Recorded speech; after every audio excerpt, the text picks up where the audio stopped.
Did you know that if your MBA resume doesn't reinforce your overall story, you risk sending mixed signals and getting your application thrown out? Well, today I'm going to break down the exact formula you can use to create a killer resume that will not only stand out, but also reinforce your entire MBA application strategy. And stick around because I'm going to share the 2 most common mistakes that could weaken your MBA application. Hi, I'm Caitlin Anderson, graduate admissions consultant and Oxford MBA who has helped hundreds of students get interviews and offers to all the top business schools in the world, including Harvard, Stanford, Oxford, MIT, and Yale, and win over $1 million in scholarships.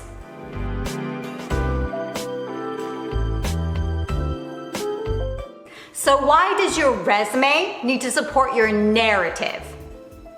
Well, your MBA or master's application is a story, and your resume plays a huge role in telling it. When I'm coaching my clients, I help them develop their narrative or personal brand, and that makes all the difference in making their application cohesive and compelling.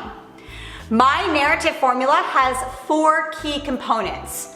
First, the short-term goal, which is what you plan to do immediately after you graduate from the master's program and then for the next 3, maybe up to 10 years.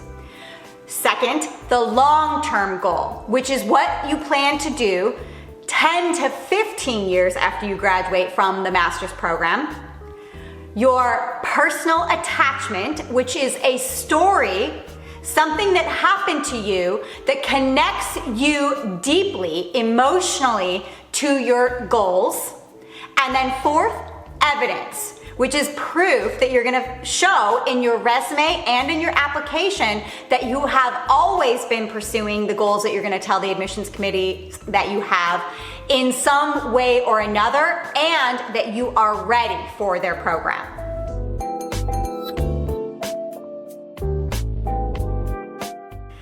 Now let's go through the 5 key rules to making a killer MBA or master's resume. Rule number 1 is to keep it to 1 page. No matter how much work experience you have, if you are applying to a top MBA or specialized master's program that's not executive, then you need to keep your resume to 1 page. I'll give you a pro tip.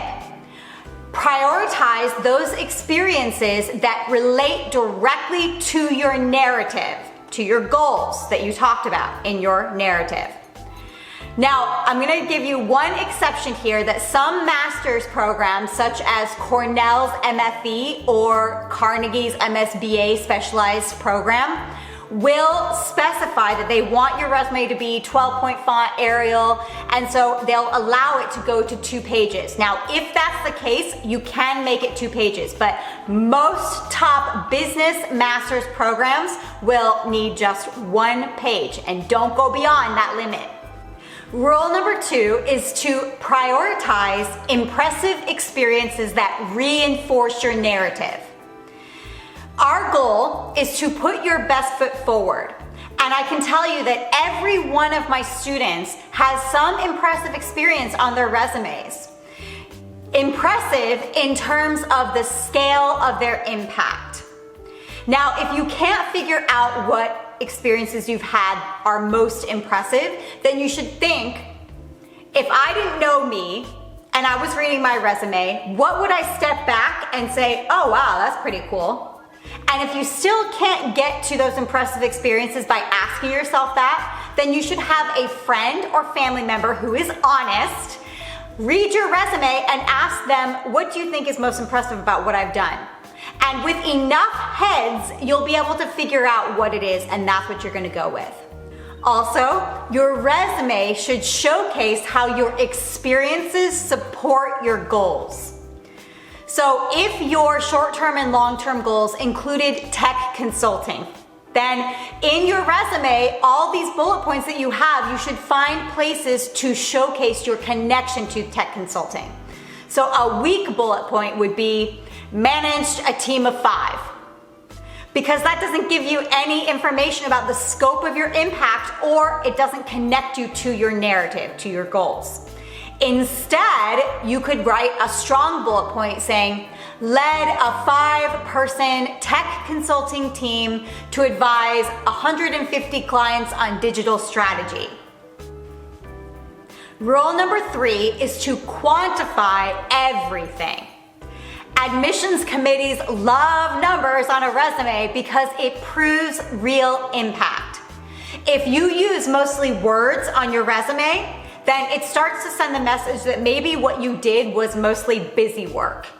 And we don't want to send that message. So you need to look at your resume and find out what is measurable.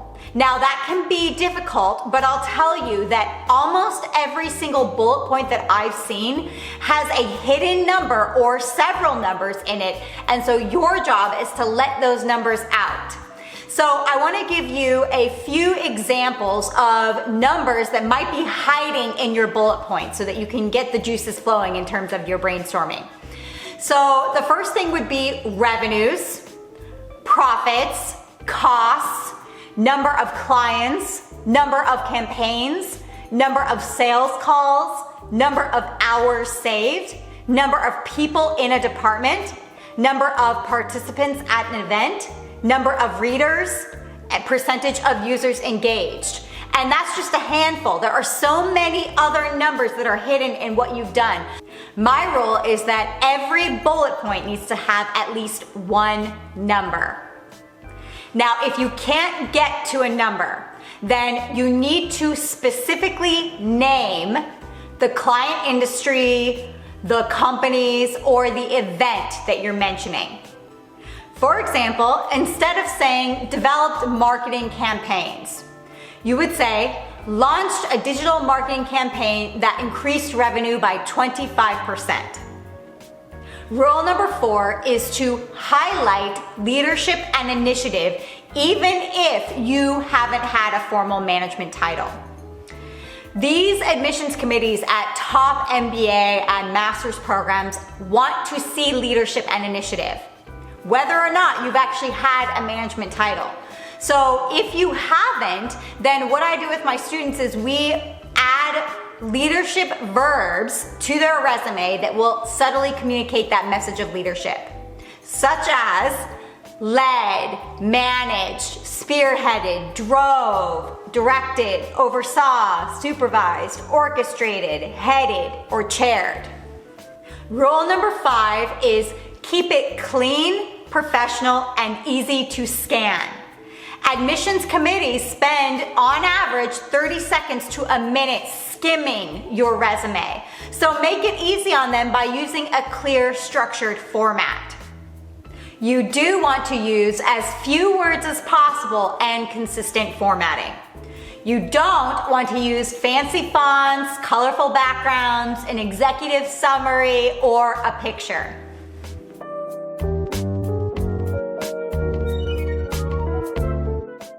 Let's talk about the 2 biggest mistakes you want to avoid with your graduate school resume.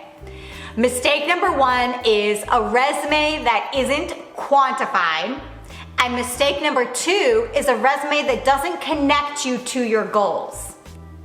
If you haven't quantified your resume, remember, 1 number per bullet point at least, then that's a missed opportunity because the admissions committee can't see your impact and your overall quality of your application will go down.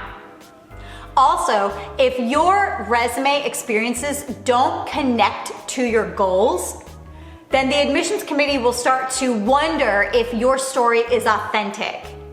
For example, if you want to transition into sustainability consulting, but on your resume, there's only finance roles and experiences, extracurriculars and volunteering and education, and there's nothing sustainability related, then that's gonna raise a red flag in the minds of the admissions committees. So we fix that by adding bullet points and experiences to your resume that don't have to be work only, academic, extracurricular, certifications, that will tie you to your goals.